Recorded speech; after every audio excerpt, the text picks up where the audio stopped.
Sempre bom rever amigos, pessoas que nós amamos, gostamos. E o tema de hoje, assim, é um tema muito propício, né? Eu até fiquei preocupado quando o pastor Ricardo me disse, e eu fiquei orando a Deus e pedindo a Deus direção. Falei, Deus, mas entrega. E aí eu fui me entregar na oração, né? Já começou bem, né? Já fui me entregar na oração.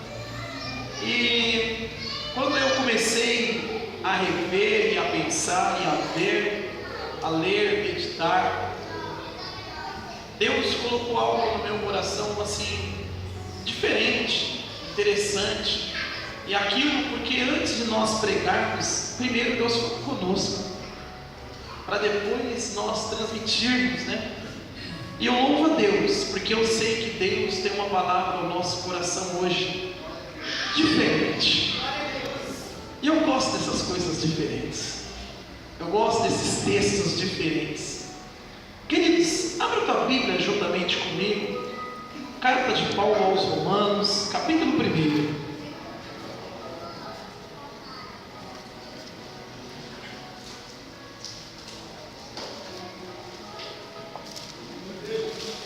Capítulo 1, verso 21. Todos acharam bem? Está escrito assim, ó: porquanto, tendo conhecido a Deus, não glorificaram como Deus, nem lhe renderam graças, antes em suas mensagens se desfaleceram, e o seu coração se tornou insensato e obscuro. Amém? Eu quero que você deixe a sua Bíblia aberta aí no decorrer desta ministração. Queridos, falar sobre entrega, porque nós vamos usar bem esse texto hoje. A primeira coisa que nós temos que pensar em entrega: ninguém entrega algo de valor na mão de alguém que não confia. Ninguém entrega algo que lhe custa na mão de alguém ou para alguém que não tenha uma responsabilidade. Então, quando nós começamos a pensar em entrega, nós temos que pensar em fé, porque para que eu e você possamos então, ou podemos entregar algo, nós temos que acreditar nas mãos ou naquela pessoa a qual nós estamos entregando. A verdade é que quando eu e você vamos talvez levar algum eletrodoméstico, ou vamos levar algo para um conserto, uma manutenção, quando, dependendo do que for, nós chegamos então no local e eles dão a nós um recibo e um certificado que está recebendo aquele bem de direito. Em alguns trabalhos, em algumas empresas, as pessoas então, até a irmã Denise trabalha na área administrativa, sabe o que eu vou dizer, na área hospitalar tem um caderninho chamado protocolo. Então, para levar até mesmo um ofício, um documento, a pessoa tem que protocolar, reconhecer que ela recebeu aquilo e também a pessoa que a levou, para ter a garantia que ela entregou no departamento ou a pessoa certa. Então, quando nós começamos a pensar em entrega, nós temos que pensar a primeira característica, então, é que tem que ter um pouco de confiança. Fique com esta ideia no momento. A ideia então de entregar, eu tenho que então confiar. Quando eu passo a compreender isso, então nós chegamos no texto de Paulo aos Romanos. Nós começamos a ler aqui: porquanto tendo conhecido a Deus, não o glorificaram como Deus. Então, quando nós então falamos em conhecer, falamos em entrega, para nós então conhecermos a Deus, nós temos que primeiro entregar a Ele aquilo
quando eu acredito nisso, quando eu coloco isso em prática, a minha fé então, mesmo que as coisas estejam ruins, quando a minha fé está entregue, está depositada na mão de Deus, o vento pode soprar, o barco pode balançar, mas quando eu olho para o meu Senhor, quando você olha para o Senhor, você vê que a sua entrega, a sua vida, todas as outras coisas está em Deus. E quando está em Deus, nós entramos na igreja e a primeira coisa que pensamos é: a minha vida tem que glorificar a Deus. Eu entro no culto, eu tenho que glorificar a Deus.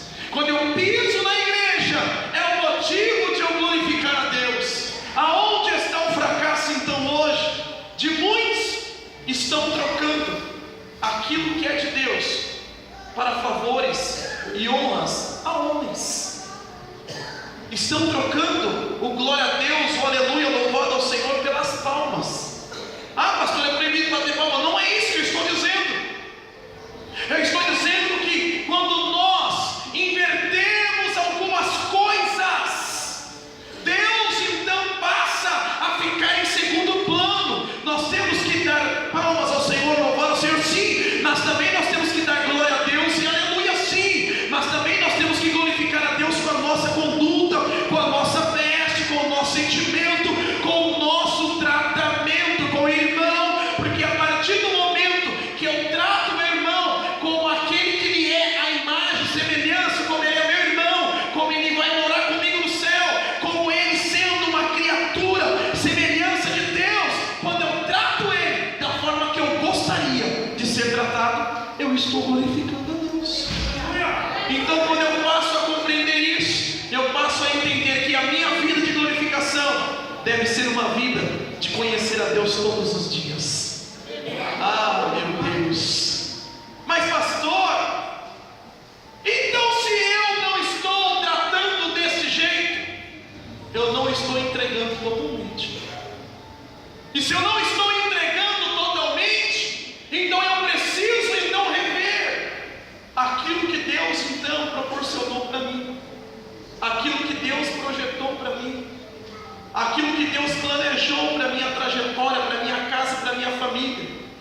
Porque entrega fala de fé. E se eu então não entrego totalmente, eu não entrego a minha fé totalmente, eu não creio totalmente. Então eu creio quando a coisa está boa, quando o negócio não está muito bom, eu passo a murmurar, eu já não creio. Então não estou entregando totalmente. O que eu quero lhe dizer nesta noite, meu irmão, quando Paulo diz: ei, porquanto tendo conhecido a Deus, não glorificaram como Deus.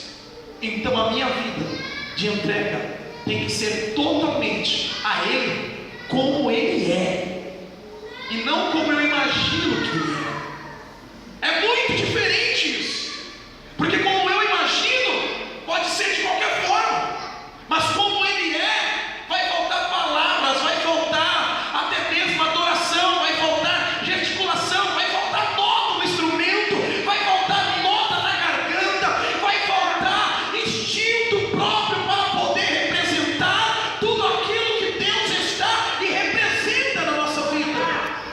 Quando eu olho para isso, meu irmão, eu olho que muitas vezes nós não recebemos porque não entregamos totalmente.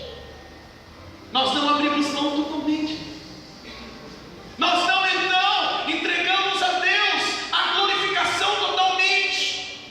Quando eu passo a compreender isso, aí Paulo vem dizendo, então está no texto aí, meu irmão, depois de eu então glorificar a Ele como Deus, vírgula, também não lhe deram graças. Quando eu não passo a dizer a Deus, quando eu não passo a glorificar a Deus, eu passo então a não ter gratidão. E quando eu não passo a ter gratidão, eu passo então a ser uma pessoa ingrata. E quando eu passo a ser uma pessoa ingrata, eu trabalho o inverso da graça de Deus. Eu venho na contramão daquilo que Deus proporcionou para mim. Quando então eu não dou graças a Deus, não por tudo, como diz, né? Nós estamos conversando sobre isso. Não por tudo, não é isso. Eu estou dizendo render graças a Deus por aquilo que Ele é, por aquilo que Ele faz.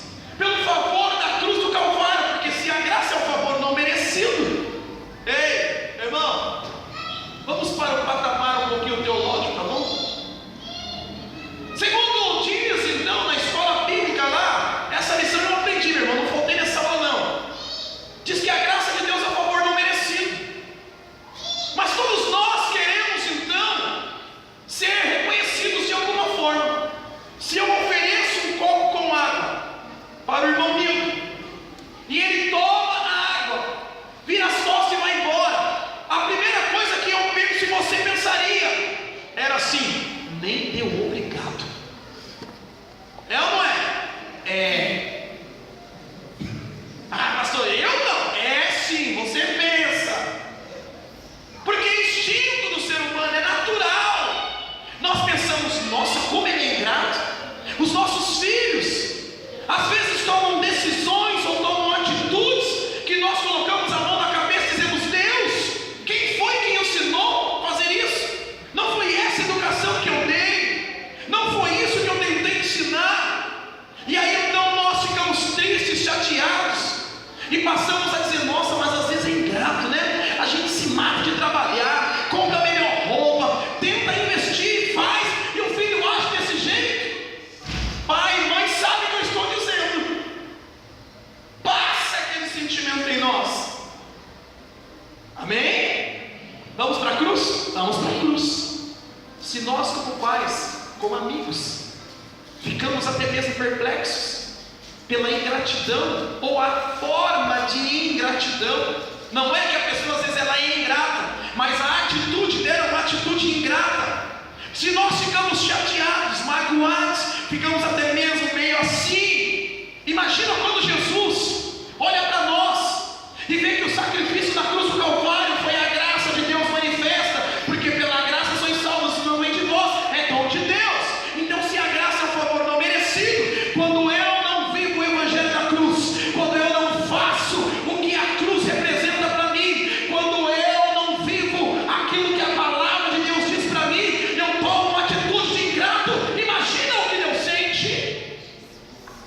Ai meu Deus, pode ser que eu não ache mais aqui, mas imagine qual o sentimento de Deus quando Ele olha para nós e vê que às vezes nós tomamos atitudes ingratas, sendo que Ele fez tudo por nós, Ele representou tudo por nós. A única coisa que Ele quer é que nós então reconheçamos que a graça de Deus foi manifesta entre nós. Ele quer simplesmente que nós olhemos para Ele e glorifiquemos. Ele quer que simplesmente nós manifestemos a graça dEle em nosso meio, com o nosso irmão, com o nosso próximo, porque é um favor não merecido. Então a graça de Deus é aquilo que está então pairada sobre a igreja, está dentro da casa de Deus. Só que muitas vezes nós fechamos a porta para ela, nós fechamos a janela para ela, e achamos que a graça de Deus tem que ser manifesta quando eu bem querer, quando eu bem quiser, quando eu achar que devo, quando eu achar que é o momento. Não, a minha vida e a sua vida tem que transpirar a graça de Deus. Alguém já disse, um dos heróis da fé chega a dizer, pregue o evangelho. Se não for possível, use palavras. Não é isso? Pregue.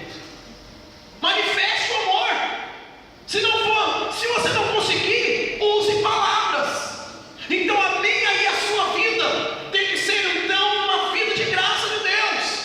Não é de boas mensagens, não é isso. Não é de bom louvor, de boa música, de bom cântico. Não é nada disso. A minha e a sua vida tem que representar Cristo de uma forma que as pessoas olhem para nós e vejam que em nós tem o evangelho da cruz e que a graça de Deus é emanada através de nós.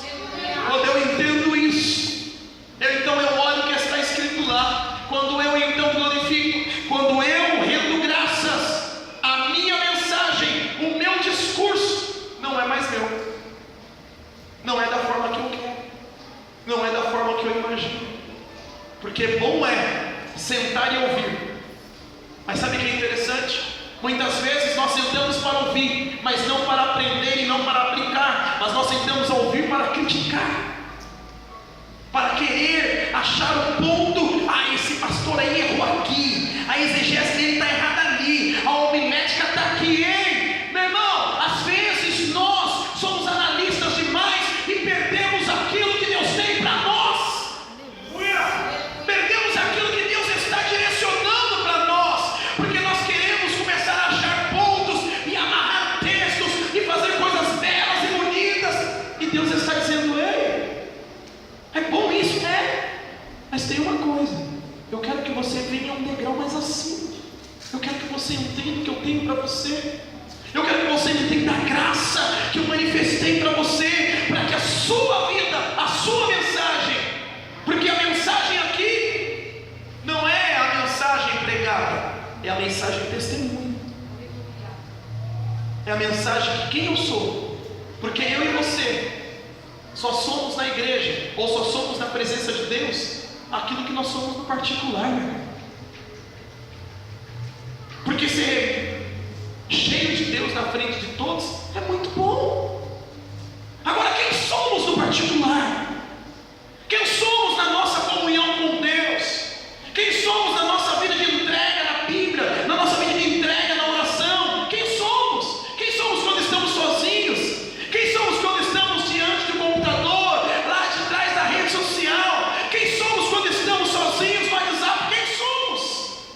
Deus, Ele quer que nós entreguemos a Ele, não um personagem muitas vezes, não uma aparência muitas vezes. Ele quer que nós cheguemos na presença dEle e diga: Deus, a minha vida é essa, olha, eu estou assim, eu preciso disso, eu não estou bem, eu estou triste, estou chateado. A minha mensagem é a minha conduta.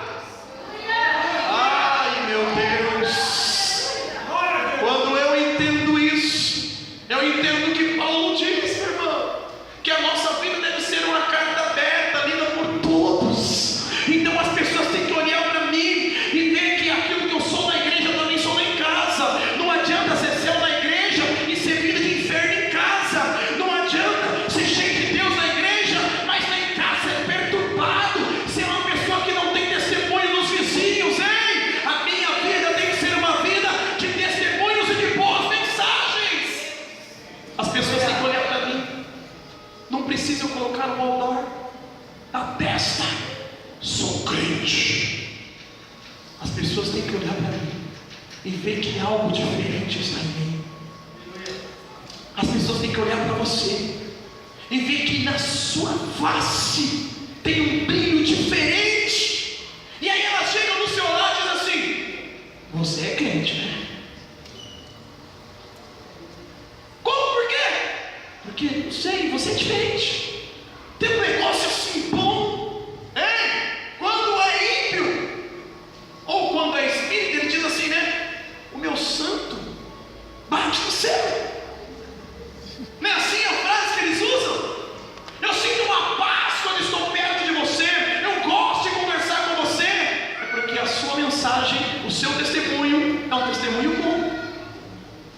Mas quando a sua mensagem ela se desfalece, a sua mensagem ela não é boa, você diz assim: eu sou crente. Aí a pessoa olha e diz assim: nossa, mas há 10 anos eu te conheço, agora que eu fiquei sabendo que você é crente. Quanto tempo você vai para a igreja? Eu vou, nossa, antes de eu te conhecer. Mas não parece não. A sua mensagem não diz quem você é. Sabe o que é interessante? Lembra do profeta? Passava ele e o moço lá na porta da sunamita. A mulher olhou para o marido e disse assim: ô, meu amor, meu lindo, meu gato, todo dia esse homem passa aqui, eu vejo que ele é um santo homem de Deus. O profeta nunca parou lá, nunca colocou uma plaquinha, nunca anunciou, nunca entregou um folheto, ele nunca falou nada para ele. Disse: eu vejo que ele é um homem de Deus. Só de ele passar, ela já sabia que ele era homem de Deus. E é interessante, é que quando fez o quarto para ele, eu vou deixar isso aqui só para vocês pensarem. Fez um quarto para ele, colocou lá uma cadeira, uma cama, uma mesa e uma caneca. E o moço não comia, não sentava, não bebia, não dormia? Isso é para vocês lá do seminário. Ei, ela fez e colocou tudo para o profeta. Mas o aprendiz e profeta você vai descobrir depois. Porque quando teve, o dinheiro surgiu, o coração dele estava nos bens materiais. É por isso que Deus não revelou para dar nada para ele. Ei, Deus sabe quem somos, meu irmão. Deus sabe aonde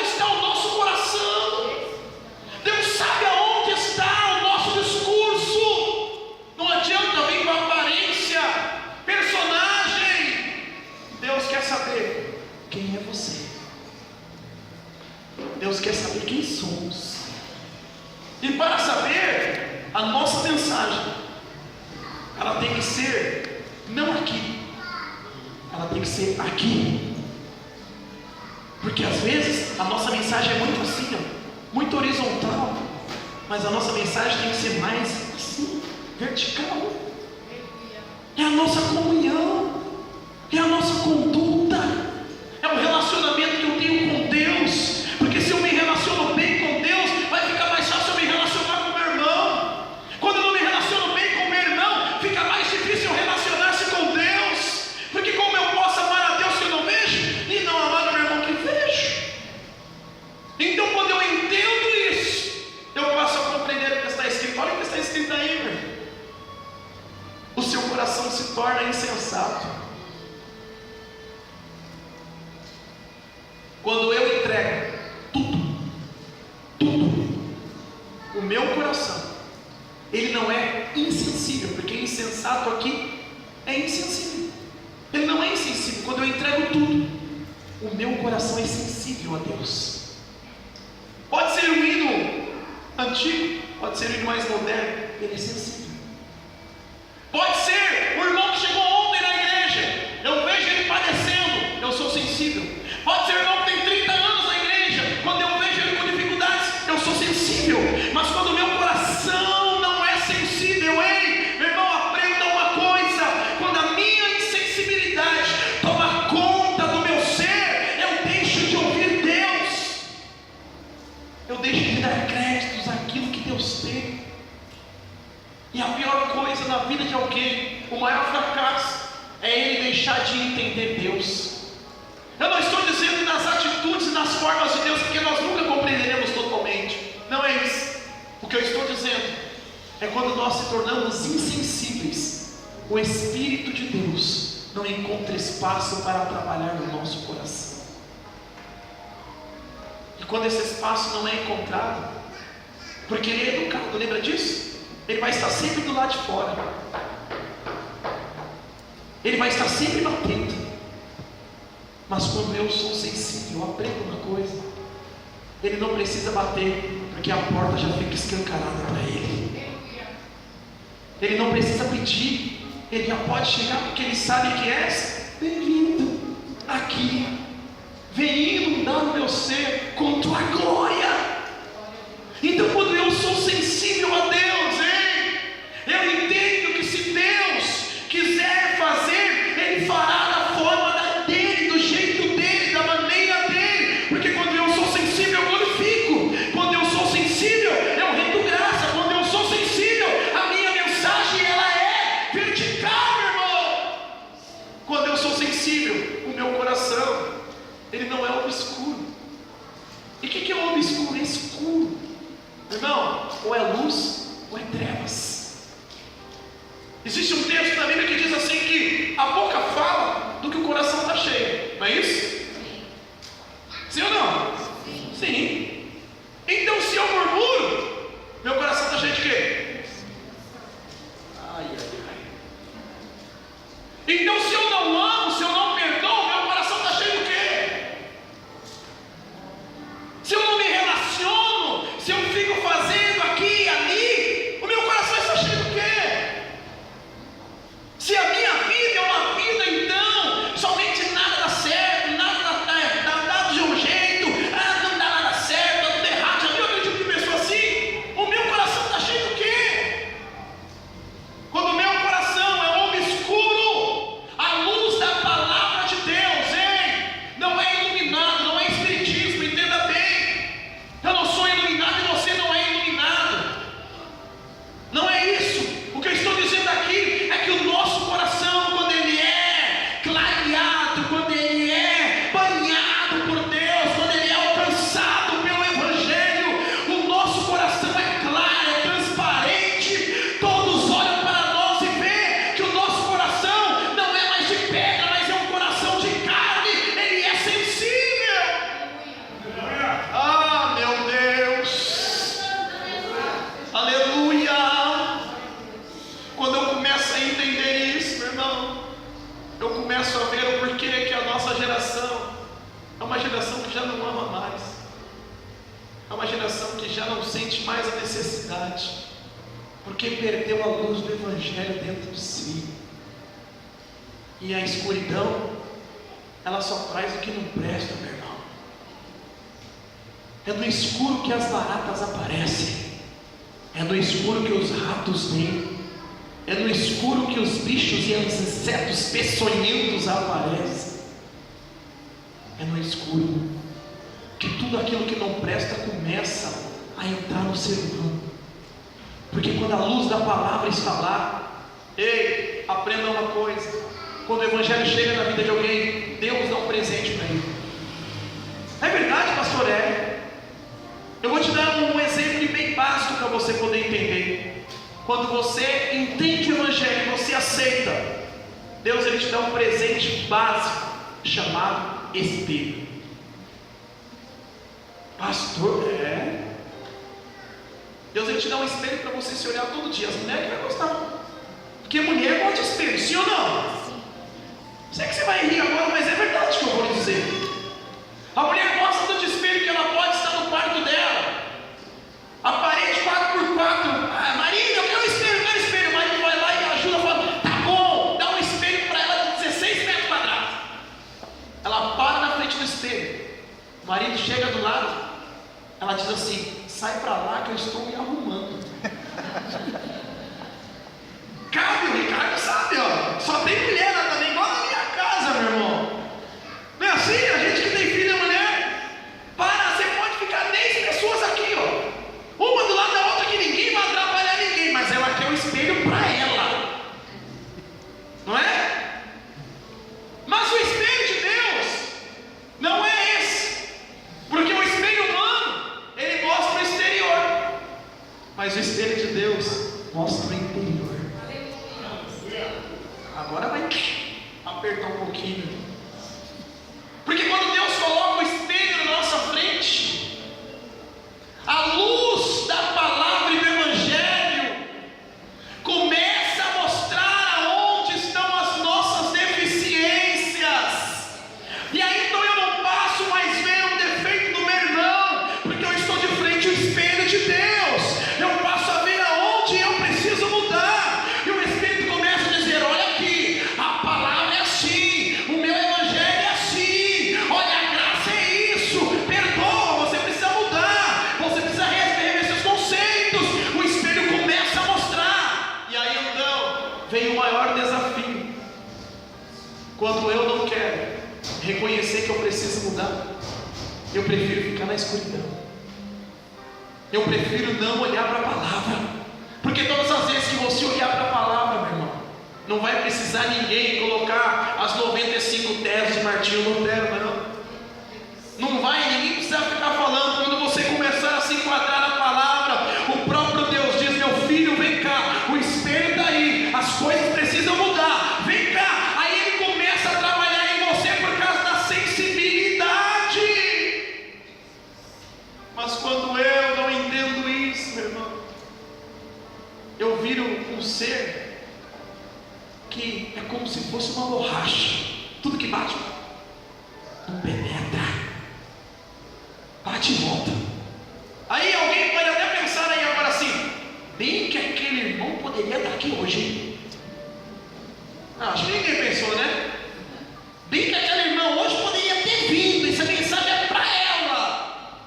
Ei, Deus só fala no presente, não no ausente. Quando o espelho está diante de nós, nós temos então que nos disponibilizar a se arrumar para Deus. Ai.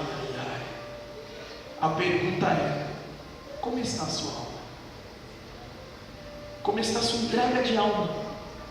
Eu não estou dizendo de entregar, vir para a igreja, não, a roupa mais bonita, mais bela. Não estou dizendo de entregar um louvor, entregar um hino, entregar uma mensagem de dízimo e oferta. Não, eu estou dizendo como está a entrega da sua alma. Qual é a medida da entrega da sua alma? Até que ponto você está entregando a sua alma? Até que ponto você está embelezando-se diante do Espelho de Deus? Porque às vezes nós esperamos as mulheres que o digam. Fica 2 horas na frente do espelho, em batom e tal, e chapinha, e não sei o que, e tal. Fica 2 horas.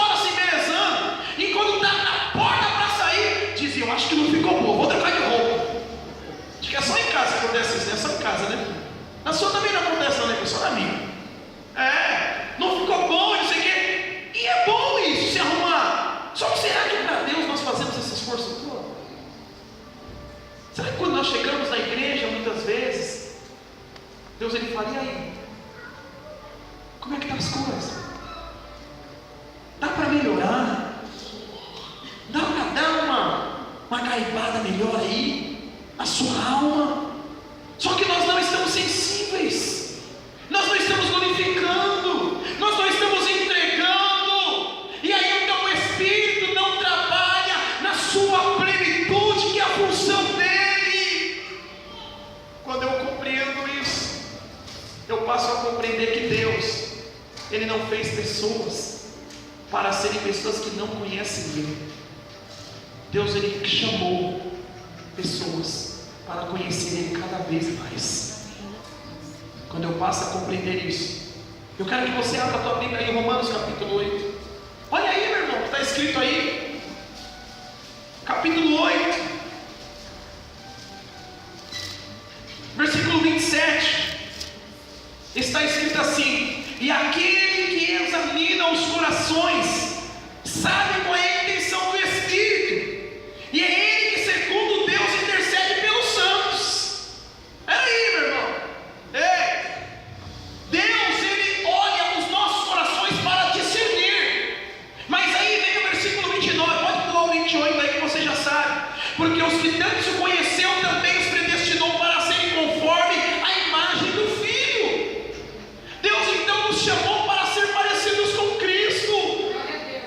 E ser parecido com Cristo vai mexer em nós, vai mudar as nossas características, vai mudar a nossa mentalidade, metanoia, mudança de mente. Ser parecido com Cristo é eu entender que o meu passado não me pertence mais, que agora eu tenho que andar em novidade de vida. Ser parecido com Cristo está relacionado a entregar-se. Lembra da cruz? Lembra da cruz? Porque ser parecido com Cristo é estar disposto a se entregar. Ei, aí o versículo 30, meu irmão, olha o que está escrito aí, meu irmão. E os que predestinou, a esses também chamou. Quando eu entendo então, quando eu compreendo que a minha vida é uma vida de entrega, eu entrego tudo a Deus pelo meu chamado. Pastor? Porque tem muita gente que já foi chamada há muito tempo e ainda não entendeu. Eu quero deixar algo aqui para você bem claro e nítido. Enquanto eu estou aqui, é uma placa pendurada. Pelos olhos da fé, talvez você pode ver. E nessa placa está escrito assim: há vagas. Pastor, há vagas. Porque quem é chamado trabalha. Quem é chamado é ativo. Ele produz. Porque quando Jesus chegou na beira do mar da Galileia, ele disse assim: vinde pois e vos farei pescadores de homens. E automaticamente os discípulos começaram a trabalhar com ele. Quando nós somos chamados por Deus, Deus não nos chama para nós ficarmos encostados simplesmente ali sem fazer nada, não. Deus nos chama para a seara, porque grande é a seara, mas poucos são os trabalhadores. Está na hora de nós começarmos a entender que nós não somos inúteis, nós somos úteis no reino de Deus. Nós estamos aqui para trabalhar, meu irmão. Estamos aqui para entender. Quando eu entrego tudo, eu entendo que a minha entrega valoriza-se dentro do meu chamado. Mas como é isso, pastor? Quanto mais eu entrego, menos trabalho eu tenho dentro do meu chamado. Porque quanto mais eu entrego, eu entendo que o meu chamado foi Deus quem deu. Se foi Deus quem deu, eu não faço esforço, eu me esforço para agradecer a Ele e agradar a Ele, não para cumprir o chamado, porque chamado não se empurra pela barriga, chamado se cumpre com objetivos principais de adoração. Então eu limpo a igreja por adoração, então eu trabalho na escola bíblica por adoração, então eu dou glória a Deus por adoração, então eu vou para o retiro por adoração, então eu varro aqui, limpo os instrumentos por adoração. Não é empurrar com a barriga, mas é adoração chamado.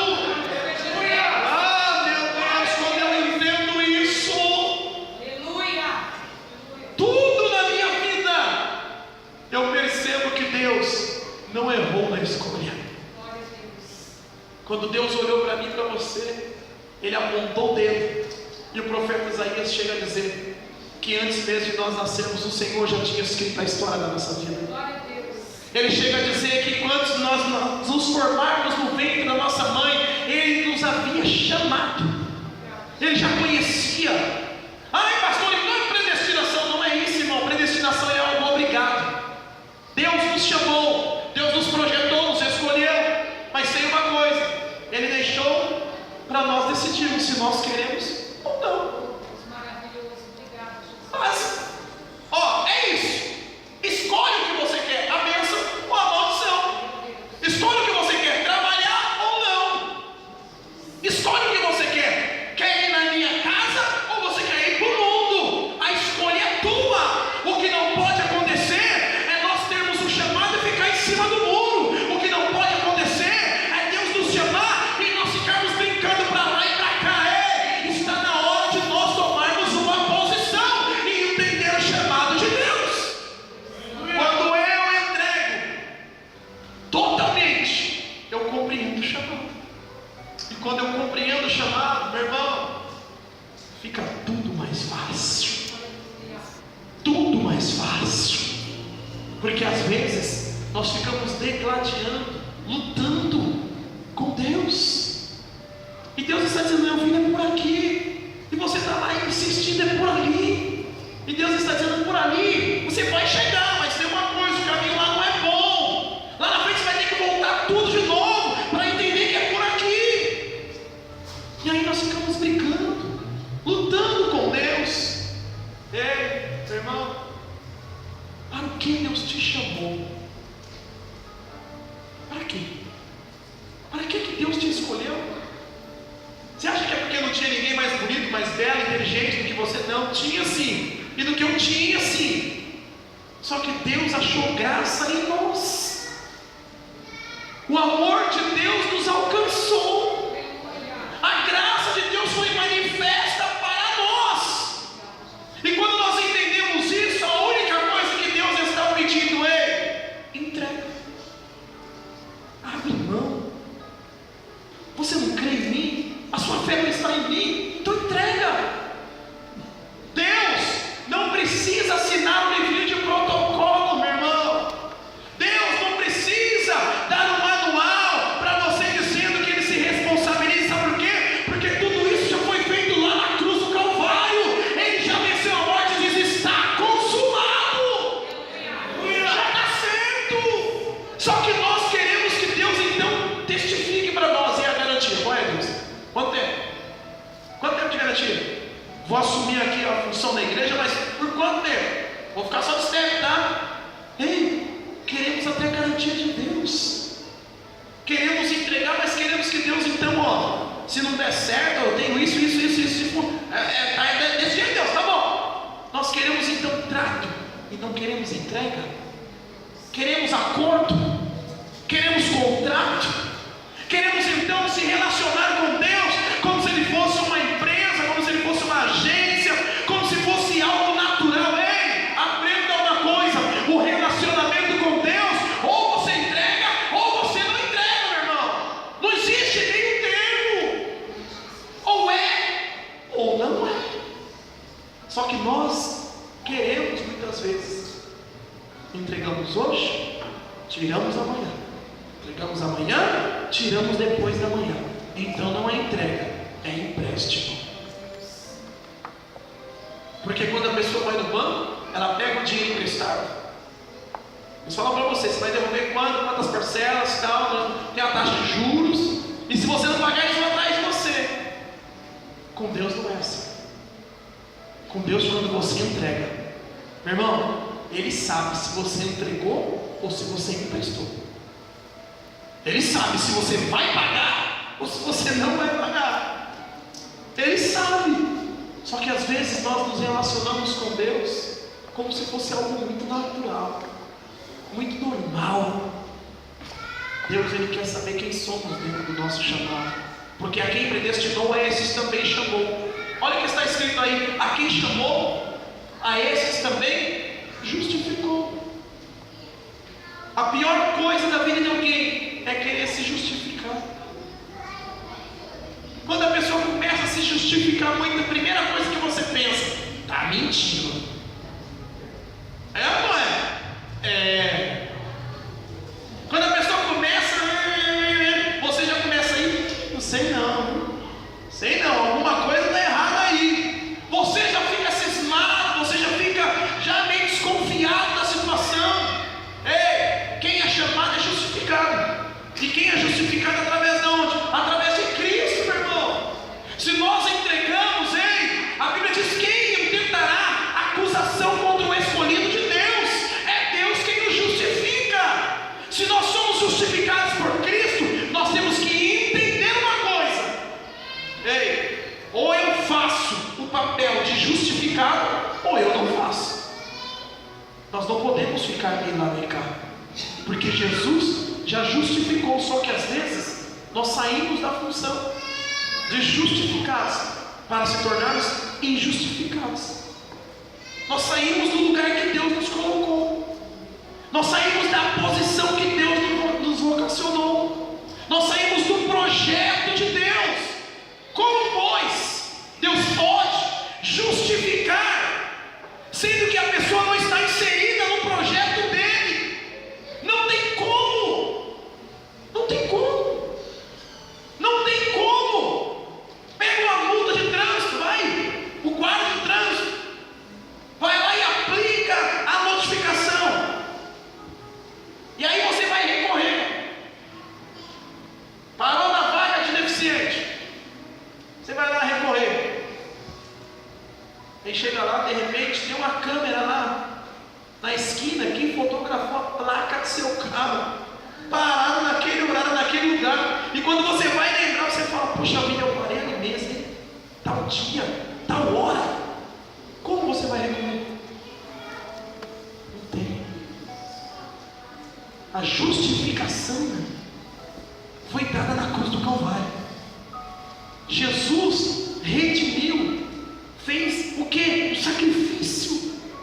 Teve a redenção, teve a justificação. Só que nós, muitas vezes, saímos fora do projeto de Deus e deixamos de lado o projeto dele, que foi o sacrifício, que foi a obediência, que foi a transparência, a glorificação, a adoração, e queremos que Deus nos justifica de uma forma errada. Queremos justiça aonde não há. Alguém já disse por aí na área de direito que justiça é dar ao outro aquilo que lhe é de direito. É dar ao próximo aquilo que lhe é de direito. Então a justiça de Deus, ela só pode ser trabalhada na vida do meu irmão a partir do momento que começa a vir. Ai. Agora estreitou, né? Porque às vezes nós queremos tanta justiça de Deus. Não, Deus faz justiça lá no meu trabalho, mas a justiça de Deus começa em nós. A justificação de Deus começa em nós. Começa a trabalhar em nós. A quem Deus chama, Deus justifica. E a quem Deus justifica, olha o que está escrito aí, meu irmão: a esses também os glorificou. E esse glorificou aqui não é relacionado à glorificação a Deus, não. Esse glorificou é honrou. Quem Deus chama, Deus honra. Quem Deus chama, Deus justifica. Quem anda de acordo com as luz, ou a luz do Evangelho, quem anda de acordo com a palavra, meu irmão, ele não faz esforço para ser abençoado. Ele então vive somente no projeto de Deus, porque a bênção de Deus corre atrás dele e alcança, porque ele anda de acordo com os parâmetros de Deus. Quando eu entendo isso, quando a minha mente compreende isso, a coisa fica mais fácil, a vida fica mais fácil, a vida de entrega a Deus fica mais fácil, porque às vezes nós achamos tão difícil ser crente, né? Mas tem prova? Tem, mas tem uma coisa: a luta vem e passa, a prova vem e passa, problema vem e passa, dificuldades vem e passa, problema financeiro vem e passa, mas tem uma coisa: sobre todas as coisas somos mais do que vencedores em Cristo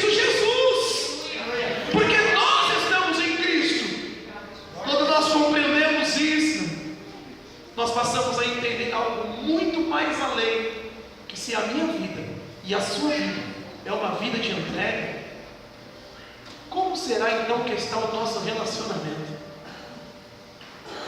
Qual é o relacionamento então diário que eu tenho com Deus? Qual é a minha vida? Me lembra do profeta Abacuque, lembra dele? Senhor, Senhor, eu estou orando por justiça, estou te pedindo, o povo aí está aprontando, fazendo, e parece que o Senhor não me ouve. Eu clamo, clamo, clamo, e o Senhor não responde. A vida de Abacuque era uma vida de clamor. Mas tem uma coisa: quando Deus resolveu justificar ele, o que diz o texto? Tenho ouvido as tuas declarações, tenho ouvido o teu clamor, porque ele se entregava todos os dias. Lembra de Jó? Antes eu te conhecia de ouvir falar, mas agora eu te conheço de contigo andar. Mas quando Deus deu testemunho de Jó, quem era Jó? Homem reto, íntegro, temente a Deus, se desviava do mal, e não foi para qualquer um. Deus testemunhou dele para o próprio Satanás e falou: eu sei quem é ele. Sabe qual é o problema nosso? É que muitas vezes nós temos medo de que Deus não dê testemunho de nós, porque quando nós olhamos para dentro de nós encontramos algumas coisas que precisam ser mudadas. Nós encontramos o espelho, e quando o espelho está diante de nós, ei, Deus então te chama nesta noite para dizer para você: filho, filha, eu quero um pouquinho mais. Pastora, já estou orando, ore mais.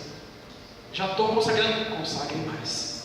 Já estou lendo a Bíblia, leia mais. Já estou estudando, estude mais. Já estou perdoando, perdoe mais.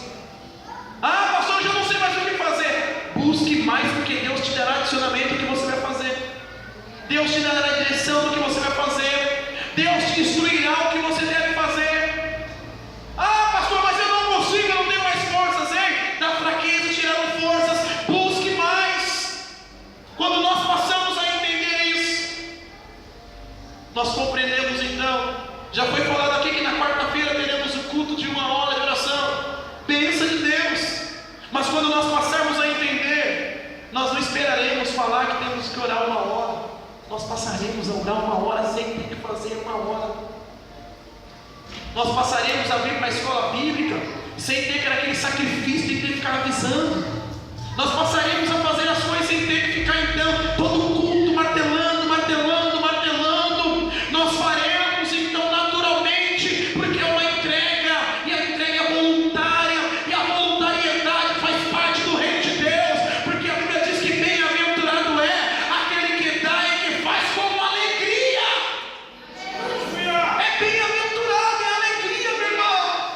Nós não temos que estudar a Bíblia porque temos que estudar, não. Nós temos que estudar a Bíblia porque ela é alimento para a nossa alma. Nós não temos que ensaiar porque temos que ensaiar, não. Nós temos que ensaiar também como um ato de adoração, para melhor louvar ao Senhor. É entrega. Aonde está então o nível da sua entrega? Qual é o nível da sua entrega? Às vezes parece que estamos entregando, mas no fundo, você sabe e eu sei quando estamos ou não entregando. Não é um termômetro, não é isso. É que nós conhecemos a nós mesmos. Nós olhamos para nós e sabemos: eu preciso mudar aqui, eu preciso orar, eu preciso fazer, eu preciso decidir. Eu não posso mais ficar com o pé alto, eu preciso me decidir. Nós sabemos como estamos. Deus então me trouxe aqui nesta noite para completar este versículo para você. Versículo 31. Que diremos, pois, estas coisas? Se Deus é por nós, quem será contra nós? Meu irmão, as pessoas colocam essa frase, esse versículo no carro, coloca na porta de casa, sai colocando. Mas não adianta ter no carro, ter na porta de casa, não adianta ter na fanpage no Facebook, não adianta ter nada disso. Se você não entende quem é Deus na sua vida, se você não toma então partido